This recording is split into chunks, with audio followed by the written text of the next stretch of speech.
नमस्कार दोस्तों, आपका स्वागत है दोबारा से अनंतम वास्तु की एक और वीडियो में। आज हम जिस टॉपिक के बारे में बात करने वाले हैं वो बहुत इंपॉर्टेंट है। आज हम आपको बताएंगे कि आपके घर के अंदर सबसे ऑस्पिशियस एंट्रेंसेस कौन सी हैं। अगर आप नया घर लेने वाले हैं तो भी ये वीडियो आपके बहुत काम आएगी। तो बिना किसी देरी के वीडियो को शुरू करते हैं, पर उससे पहले अगर अभी तक आपने चैनल को सब्सक्राइब ना करा हो तो दोस्तों कर लेते हैं। तो आज की जो हमारी दोस्तों टॉपिक होने वाला है वो एंट्रेंसेस पे है। अब एंट्रेंसेस क्या होती है मैं आपको बताता हूँ। जब आप अपने नक्शे को वास्तु के अनुसार 16 दिशाओं में डिवाइड करवाते हैं तो 16 दिशाएं आती हैं। पर दोस्तों जब आप अपने नक्शे को 32 पार्ट्स के अंदर डिवाइड करवाते हैं तो उससे वास्तु के लैंग्वेज में 32 द्वार यानी कि 32 एंट्रेंसेस कहा जाता है।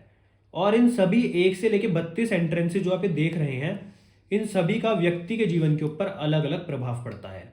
इन 32 एंट्रेंसेस के अंदर से सिर्फ 9 एंट्रेंसेस ही ऐसी होती हैं जिनको अति शुभ माना जाता है, ऑस्पिशियस माना जाता है। और दोस्तों ये वैदिक वास्तु और मॉडर्न वास्तु के अनुसार ही है। तो आज हम बात करेंगे उन 9 सबसे ज्यादा ऑस्पिशियस और शुभ एंट्रेंसेस के बारे में। तो पहली जो हमारी 2 एंट्रेंसेस हैं वो है N3 और N4 की, जो कि नॉर्थ डायरेक्शन की पैराफेरी पे आती हैं। अब इस डायरेक्शन को दोस्तों हर कोई बहुत शुभ मानता है, पर इसके अंदर सिर्फ 3 ही ऐसी एंट्रेंसेस है जिसको शुभ माना जाता है। वो है N3, N4 और N8। और दोस्तों जिसके घर की ये एंट्रेंसेस होती हैं, ऐसे व्यक्ति धन धान्य में उनके घर में वृद्धि होती है। और N4 में जिसकी एंट्रेंस होती है, ऐसे व्यक्ति को दोस्तों एंसेस्ट्रल प्रॉपर्टी बहुत मिलती है, मतलब उसके बाप दादा के पैसों से बनाई हुई प्रॉपर्टी। तो इसलिए N3 और N4 की एंट्रेंसेस बहुत शुभ हैं। और दोस्तों इसी के अंदर जो तीसरी एंट्रेंस है वो है N8 की। N8 की जो एंट्रेंस होती है वो व्यक्ति के अकाउंट में ऐसा माना जाता है बैंक बैलेंस बढ़ाती है। इसलिए दोस्तों ये भी अपने आप में ही एक शुभ एंट्रेंस है। तो हमने अब बात करी नॉर्थ की, इसके अंदर 3 एंट्रेंसेस शुभ होती हैं। अब आते हैं हम ईस्ट पे। ईस्ट के अंदर भी E3 और E4 को सबसे ज्यादा शुभ माना जाता है। जो E3 की एंट्रेंस होती है ये व्यक्ति के घर में प्रॉस्पेरिटी, धन, फेम, नेम सब कुछ देती है।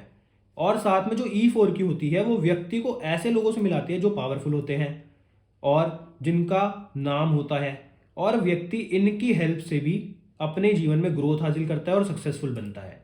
इसलिए ईस्ट की पैराफेरी पे E3 और E4 के एंट्रेंसेस को सबसे ज्यादा शुभ माना जाता है। तो अब बात करेंगे हम साउथ की पैराफेरी की।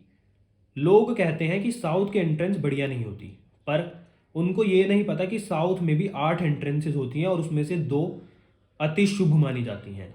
क्यों, वो मैं आपको बताता हूँ। तो दोस्तों जो S3 की एंट्रेंस होती है, पहले इसको शुभ माना जाता है क्योंकि जो S3 की एंट्रेंस होती है वो व्यक्ति को पैसा देती है, ग्रोथ देती है, सक्सेस देती है। और जो S4 की एंट्रेंस होती है वो व्यक्ति को जो उसके पास एबिलिटीज होती हैं, स्किल्स होती हैं, उससे वो व्यक्ति अपने आप की ग्रोथ करता है और सक्सेसफुल जरूर होता है।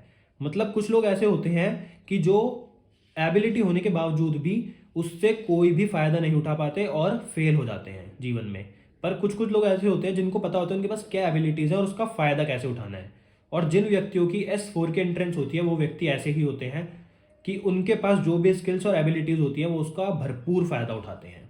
तो हमारी दोस्तों 3 डायरेक्शंस खत्म हो गई हैं, नॉर्थ, ईस्ट और साउथ। अब आखिरी जो डायरेक्शन है वो है दोस्तों वेस्ट। अब वेस्ट के अंदर भी 2 एंट्रेंसेस ऐसी होती हैं जिनको अति शुभ माना जाता है। वो है W3 और W4।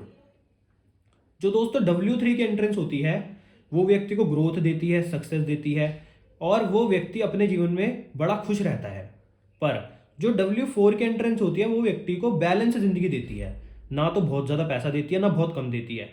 व्यक्ति जितना उसके पास होता है उसमें खुश रहता है और उसकी जिंदगी बड़ी बैलेंस चलती है। तो दोस्तों आज मैंने आपको ये पूरी की पूरी 9 एंट्रेंसेस बताई हैं। N3, N4, N8, E3, E4, S3, S4 और W3, W4। ये सभी एंट्रेंसेस अपने आप में बहुत शुभ हैं। 32 में से 9 एंट्रेंसेस को ही शुभ माना जाता है। तो इसलिए अगर आप अपने लिए कोई भी नया घर देख रहे हैं तो उसमें से इन्हीं एंट्रेंसेस का घर देखना आपके लिए ज़्यादा शुभ है। और दोस्तों अगर बात करें द्वार की यानी कि एंट्रेंस की, तो वो कुंडली के हिसाब से भी देखनी पड़ती है। तो इसलिए जब भी आप नया घर लें अपनी कुंडली का विश्लेषण भी एक बार ज़रूर करें। तो अगर आपको आज की वीडियो अच्छी लगी तो वीडियो को लाइक करना, शेयर करना और चैनल को सब्सक्राइब करना। आपके लिए हम ऐसे ही बहुत जानकारी वर्धक वीडियोस लाते रहेंगे। धन्यवाद।